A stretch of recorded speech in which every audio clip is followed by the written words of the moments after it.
자, 오늘 10가지 중에 2위 소식입니다. 우병우, 김기춘보다 한 수 위인가? 자, 구속영장이 기각이 됐어요. 그래갖고 지금 서울구치소를 나왔는데 오늘 표정이 어땠습니까?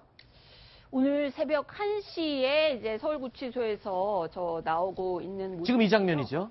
자, 이제 법원에서 한 5시간 반 정도 정말 격론을 벌이면서 나는 구속 필요가 없다. 구속 특검에서 얘기하는 거는 부당하다. 이렇게 이제 격론을 벌인 다음에 구치소에서 대기하고 있다가 영장이 어제 새벽에 발부가 됐으면 이제 저대로 그냥 구치소에 있는 거고 지금은 기각이 됐기 때문에 저렇게 나오는 표정인데요. 제가 봤을 때는 우전 수석이 굉장히 뻣뻣하고 아무리 굉장히 곤란한 상황에서도 눈빛도 잘 안 바뀌는 양반인데요. 저 때는 약간 안도하는 그런 느낌도 살짝은 보이기도 했습니다. 아, 그런 느낌이 이제 심 차장이 들었다는 얘기죠. 네. 네, 보는 사람에 따라서 좀 주관적일 수 있는데, 제가 볼 때도 굉장히 피곤하고 초췌한 눈빛이긴 합니다. 뭐라고 했는지 한번 직접 들어보실까요?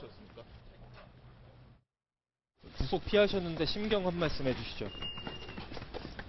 수석으로 계시는 동안 국정농단이 일어났는데 정말 모르셨습니까? 책임감 안 느끼시나요? 그동안 많이 정부에서 얘기하고 다 했잖아요. 영장실질에서 대통령 지시였다고 해명하셨다는데 어떤 게 대통령 지시입니까? 할게요. 영장 기각되는 거 국민에게 한 말씀 해주시죠. 네.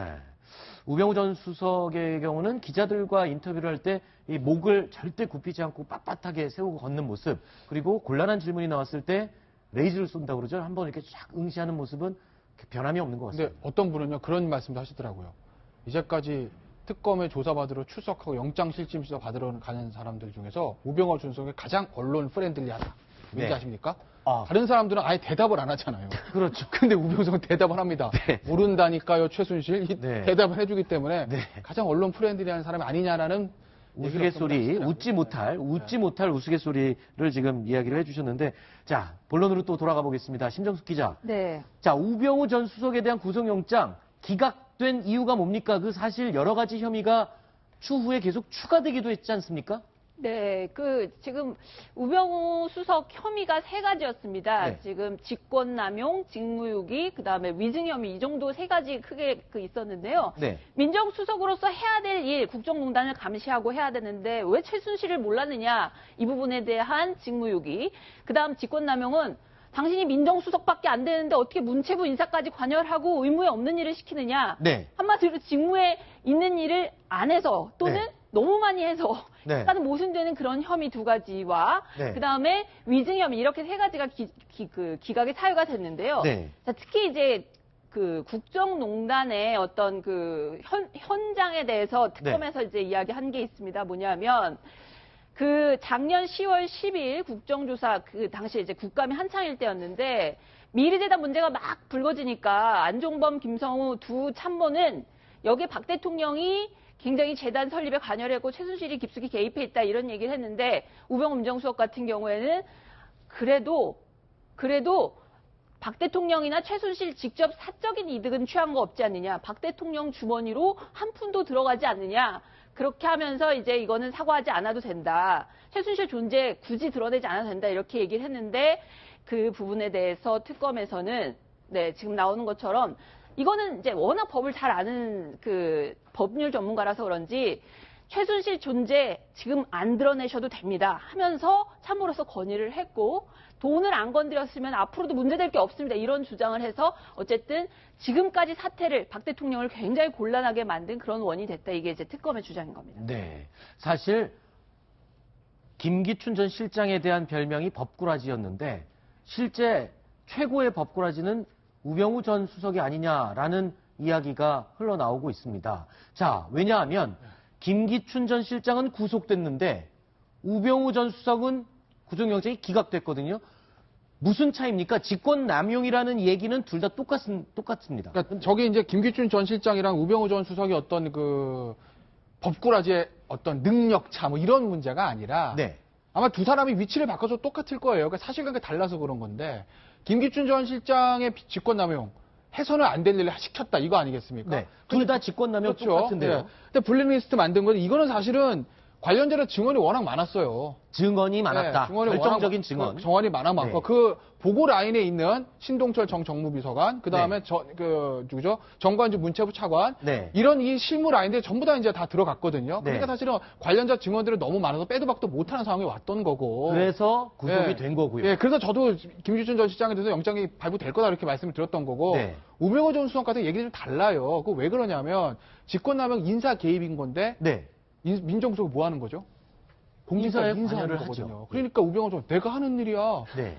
문체부 실국장 내가 하지 누가 해? 경제가 하냐? 내가 하지. 이 얘기거든요. 네. 그 방금 전에 특검이 주장했던 그 뭐 예를 들어서 그 대통령이 나 그렇게 하면 내가 비참해지니까 나 인정 못 하겠어요라고 했을 때 네. 그 부분도 일이 터진 다음에 그거를 뭐라 그럴까요? 사후에 어떤 그 대책을 마련할 회의이기 때문에 거기서 우병우 전 수석이 자 이거는 모른다고 하고 갑시다라고 했다고 해서 네. 그거를 직권남용으로 처벌할 수 없어요. 그러니까 만약에 네.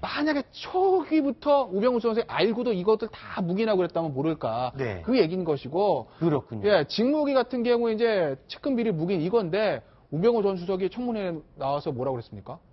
나 최순실 몰라요. 모른다 그랬죠. 들어는 봤어요. 이 얘기거든요. 네. 그리고 특검이 뭐라고 하냐면 최순실 씨하고 우병호 전 수석과 직접적 연락한 증거를 못 잡았다고 그랬어요. 네. 그건 뭐냐? 우병호 전 수석 얘기는 그거예요. 청문회 때 이야기했는데 그래 내가 멍청해. 네. 내가 능력이 부족해서 몰랐어. 내가. 그래서 그냥 못했어. 인정해버리는 거죠. 난 바보야. 어쩔래? 알고도 묵인한 거 아니야. 이 얘기거든요. 그래서 그 청문회에서 처음부터 한 얘기가 네. 내가 뭐 민정수석으로서 최순실 못 막은 건 내가 잘못했습니다. 네. 근데 난 몰랐어요. 네. 알고 덮은 거 아니에요. 이 얘기거든요. 네. 그러니까 이게 입증이 어려운 거죠. 그리고 또 개인적으로 사실 김기춘 전 실장은 아무리 혐의를 부인하고 모른다고 했지만 증언들이 나오면서 네. 혐의가 이제 입증이 된 그렇죠. 거고요. 그런데 우병우 전 수석 같은 경우에는 이 휴대폰 압수수색이 늦었다라는 지적은 언론에서 여러 차례 지적을 했었거든요. 이 부분도 역시 증거 불충분, 즉 범죄 사실을 입증할 만한 증거를 확보하는데 실패한 게 아니냐 이런 지적을 할 수 있지 않습니까? 그런 지적도 할 수 있는데 어떤 의미에서 보면 네. 검찰이 압수수색 하루 이틀 차일 수도 있거든요. 검찰이 압수수색을 늦게 했다기보다는 만약에 그 증거를 인멸을 했다고 가정을 하면 우병우 전 수석이 워낙 이런 수사에 대해 잘 아는 사람이고 초기 발달한 사람이기 때문에 대처가 빨랐다고 보는 게 맞을 겁니다. 왜냐면요.